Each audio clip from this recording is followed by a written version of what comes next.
Para suster, para bruder, Bapak Ibu dan saudara-saudari yang dikasihi dan mengasihi Tuhan, sekali lagi selamat pagi dan berkah dalam.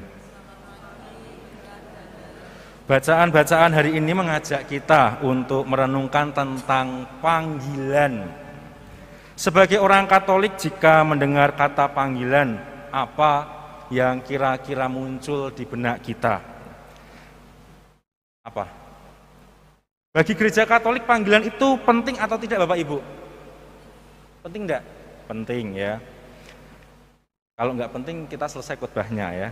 Dalam gereja Katolik setidaknya ada 3 jenis panggilan. Apa itu? Pertama, panggilan untuk hidup berkeluarga. Yang kedua, panggilan untuk hidup selibat dengan menjadi imam, suster, dan bruder. Dan yang ketiga, apa? Panggilan yang tidak termasuk panggilan yang pertama untuk hidup berkeluarga, atau tidak masuk juga dalam panggilan yang kedua untuk hidup sebagai imam, suster, dan bruder, yaitu panggilan menjadi jomblo atau bujang seumur hidup. Itu juga adalah panggilan ya. Siapa yang masih jomblo di sini ya, seumur hidup ya? Nah, itu mungkin Anda punya panggilan yang ketiga ini. Nah, meskipun jenisnya berbeda-beda, tetapi memiliki tujuan yang sama. Ya. Seperti yang dalam bacaan kedua dari surat pertama Rasul Paulus kepada jemaat di Korintus, yang dikatakan seperti ini. Atau tidak tahukah kamu bahwa tubuhmu adalah bait Roh Kudus yang diam di dalam kamu? Roh Kudus yang kamu peroleh dari Allah, dan bahwa kamu bukan milik kamu sendiri, sebab kamu telah dibeli dan harganya telah lunas dibayar. Karena itu muliakanlah Allah dengan tubuhmu. Dengan kata lain, kita yang dipanggil untuk hidup berkeluarga, untuk hidup selibat sebagai imam, suster, bruder, frater, untuk hidup membujang seumur hidup, memiliki tujuan yang sama, yaitu menjadi kudus, menjadi suci, menjadi holy. Bapak, Ibu, dan saudara-saudari yang terkasih, terkadang ketika ditanya oleh orang-orang yang ada di sekitar kita, setelah menikah ingin menjadi suami istri seperti apa? Setelah punya anak ingin menjadi orang tua seperti apa? Setelah ditabiskan ingin menjadi imam seperti apa? Setelah kaul dan kaul kekal ingin menjadi suster, bruder, frater seperti apa? Setelah dibaptis ingin menjadi bujang yang seperti apa? Pasti banyak dari kita yang menjawab ya, ingin menjadi baik. Ya, ingin menjadi baik, menjadi pasutri yang baik, menjadi orang tua yang baik, menjadi imam, suster, bruder yang baik, menjadi orang bujang, orang yang jomblo seumur hidup yang baik. Nah, namun sebagai orang Katolik, kita tidak boleh hanya berhenti dan puas dengan menjadi baik, nggak cukup. Tetapi lebih dari itu, yaitu menjadi kudus, menjadi suci, menjadi holy ya. Pasutri yang holy, orang tua yang holy, imam, suster, bruder yang holy, dan bujang yang holy, yang kudus dan yang suci.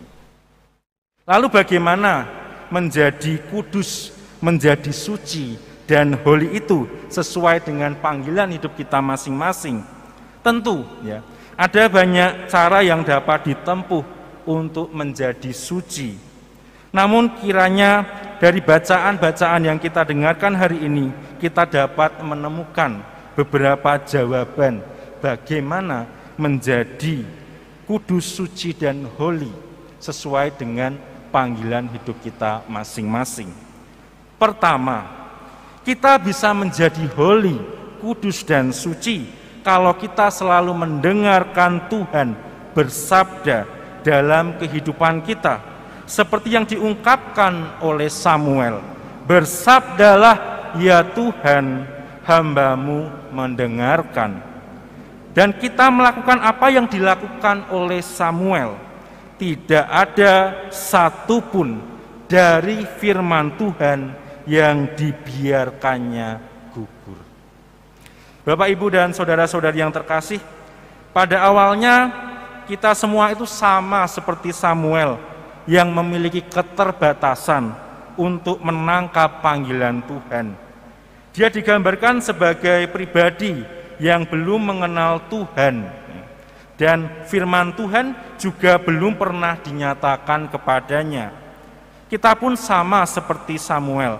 Awalnya kita tidak mengerti dengan jelas apa panggilan Tuhan bagi hidupku. Kalau aku dipanggil untuk hidup berkeluarga, maka jodoh yang Tuhan sediakan, manakah ya jodoh yang Tuhan sediakan bagiku? Pacaran dengan si A, si B, si C, gagal terus ya. Kemudian Tuhan, mana jodohku? Nah, kemudian dipertemukan dengan orang yang tepat misalnya. Kalau aku dipanggil untuk menjadi imam, suster dan bruder, manakah komunitas atau kongregasi, tarekat, serikat ya yang sesuai bagiku untuk berkembang? Kalau aku dipanggil untuk hidup membujang, manakah lingkungan yang cocok bagiku? Semuanya serba tidak jelas, itu pada awalnya.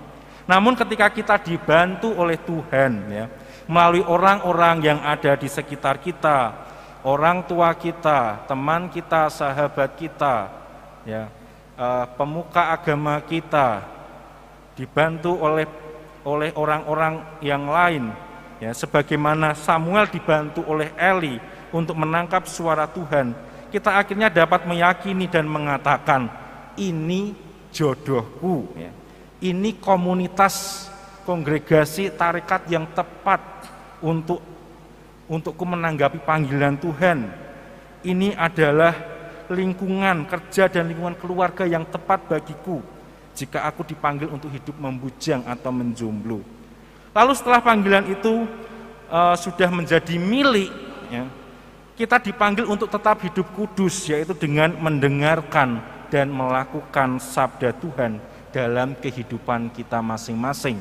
Misalnya ya, dalam kehidupan keluarga, bagaimana menjadi kudus, ya, diadakan kegiatan doa bersama dalam keluarga, membaca kitab suci dalam keluarga, sebagaimana yang selalu menjadi kebiasaan, apa yang bagi kami menjadi hal yang biasa di biara seperti itu misalnya. Nah, yang kedua, kita bisa menjadi holy, kudus dan suci kalau kita menggunakan tubuh kita sesuai dengan panggilan hidup kita masing-masing.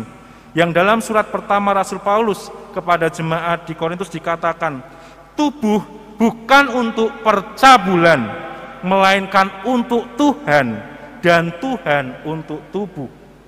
Karena itu muliakanlah Allah dengan tubuhmu. Anda yang dipanggil untuk hidup berkeluarga harus menggunakan tubuh Anda untuk memuliakan Allah, yaitu menghidupi janji suci perkawinan yang satu dan tak terceraikan, bukan mencemarkannya dengan memiliki pria idaman lain atau wanita idaman lain. Kami yang dipanggil untuk hidup selibat menggunakan tubuh kami untuk memuliakan Allah, yaitu terus-menerus berkarya, menggunakan waktu-waktu secara positif, ya, menyalurkan hasrat seksualitas dengan cara yang tepat, sesuai dengan panggilan hidup kami. Sebagaimana juga halnya mereka yang dipanggil untuk hidup membujang atau menjomblo seumur hidup, yaitu menggunakan tubuh untuk memuliakan Allah. Jadi apapun panggilan hidup kita, gunakanlah tubuh Anda untuk memuliakan Allah sesuai dengan panggilan hidup Anda. Dan yang ketiga, kita bisa menjadi holy, suci dan kudus kalau kita tidak hanya menjadi orang Katolik yang KTP. Maksudnya apa KTP itu? Bukan kepanjangan dari kartu penduduk itu ya, tapi Katolik tanpa pengalaman. Tetapi menjadi orang Katolik seperti dalam bacaan Injil Yohanes hari ini, yang mengalami Tuhan ya, dalam hidup keluarga kita sebagai orang yang dipanggil untuk hidup berkeluarga, mengalami Tuhan sebagai orang yang dipanggil untuk hidup selibat, mengalami Tuhan sebagai orang yang dipanggil untuk membujang, dengan mengikuti Tuhan, melihat di mana Tuhan tinggal dan tinggal bersama-sama dengan Tuhan.